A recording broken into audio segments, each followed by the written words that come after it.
Okay, this is my third attempt at the second part of Nicole's email, because I have deleted the video twice on accident. So just when you think that I've got it all together, I don't.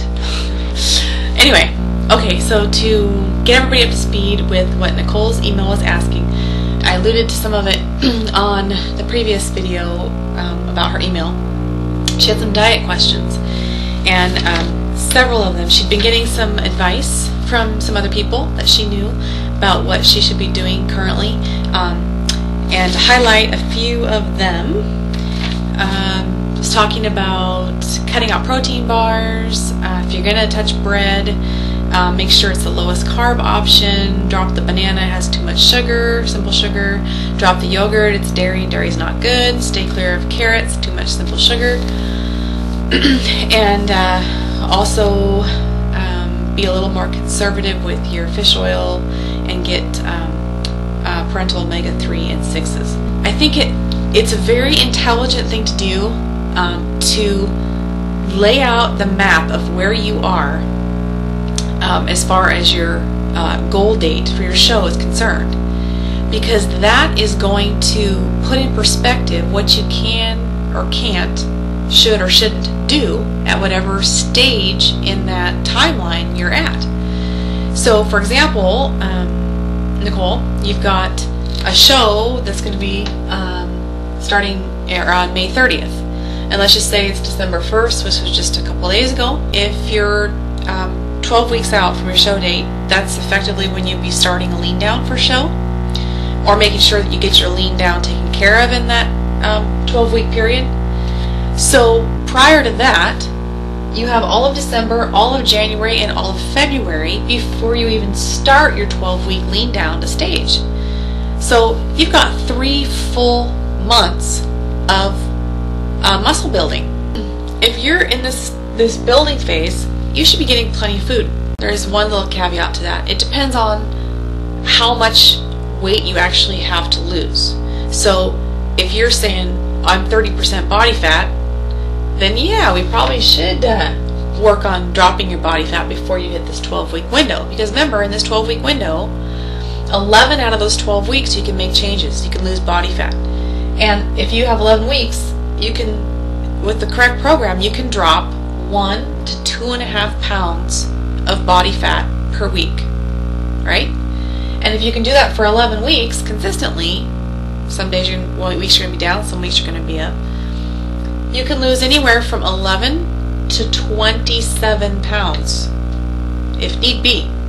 So going into this window, you could still have, say, 15, 20 pounds to lose, and you're going to be fine. So if you're 15 or 20 pounds up from where you want to be at show right now, my gosh, eat. Now, if you run into a concern about putting on body fat when you don't want to, then the most conservative step I would take would be to still take in those things like fruits and those type of vegetables, still take them in, but place them, utilize some timing of when you eat those carbs so that you're going to utilize them better. That'd be the first step. Then a more drastic step would be then limiting them more severely than you normally would. And this isn't, a free ride saying, oh yeah, you can eat, a big bowl of fruit with every single meal. That's not what I'm saying. Everything in balance. You should be getting a full spectrum of micronutrients, especially at this stage, and not be scared of carbohydrates. Now, ideally, what I'd love to see is you be able to have a diet that consists of 40-30-30 for the most part, on average.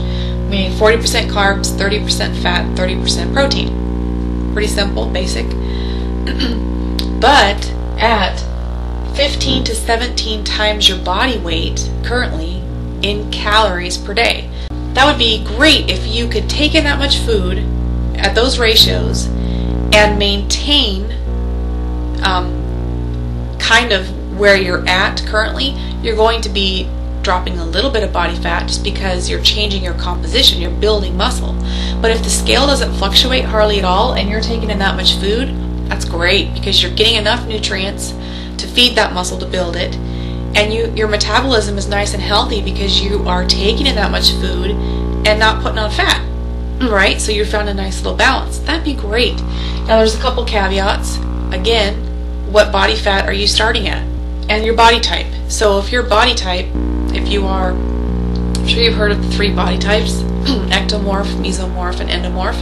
If you're more on the endomorphic scale, or that kind of pear-shaped body that easily holds weight, and you're not real good at tolerating carbohydrates and so on and so forth, yeah, you might need to adjust it a little bit.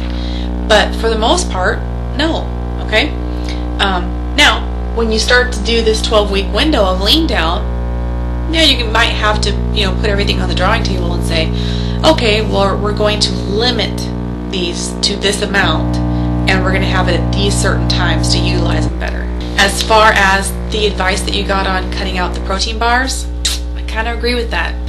The more you can eat whole foods, clean foods, the better off you are. And as far as the omega-3 and omega-6s, I kind of agree with that a little bit in the fact of, now, there's nothing to say that you're taking too much fish oil, but what is the bigger thing here to understand is that you do need to be taking in that flaxseed. And it was recommended that you do pumpkin oil too, and you can do that. Flaxseed is the easiest thing to take, for me at least.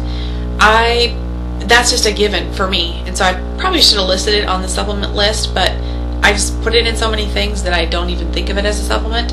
So I will stir ground flaxseed into my oatmeal in the morning. I make health muffins. I have one that's a carrot walnut health muffin, and then I have a banana muffin that I make also, and it's made with oat flour rather than white flour. And you can trade out shortening or butter in a recipe for ground flaxseed in a 3-to-1 ratio, and that is flaxseed to shortening.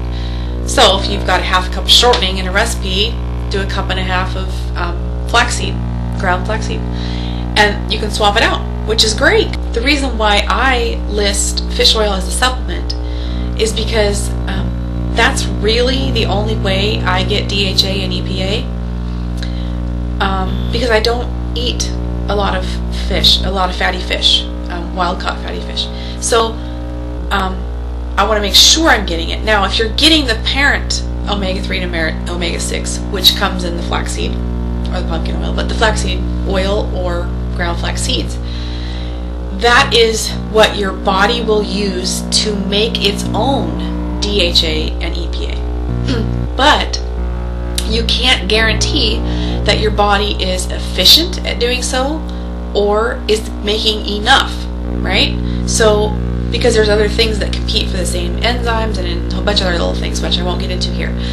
But you can take in that parent oil, but there's no guarantee that it's being broken down into the constituents of DHA and EPA. So, as an insurance policy, you're going to take a very clean, pure source of that fish oil, which will give you that as an insurance policy. So you're not only getting the parent form, but you're also getting the constituents or the breakdown derivatives of that. Really, what it boils down to is finding out where you are in your program so that you're starting from a position where you can make an educated guess on what is good or not good. When somebody tells you stay away from fruit, well, yeah, if you're 2 weeks out from show, that may very well be the case. No fruit. But if you're way out here and you've got 3 months before you even think about doing your lean down, fruit's fine. Fruit is made to eat. I will get on to some more emails. Thanks, guys.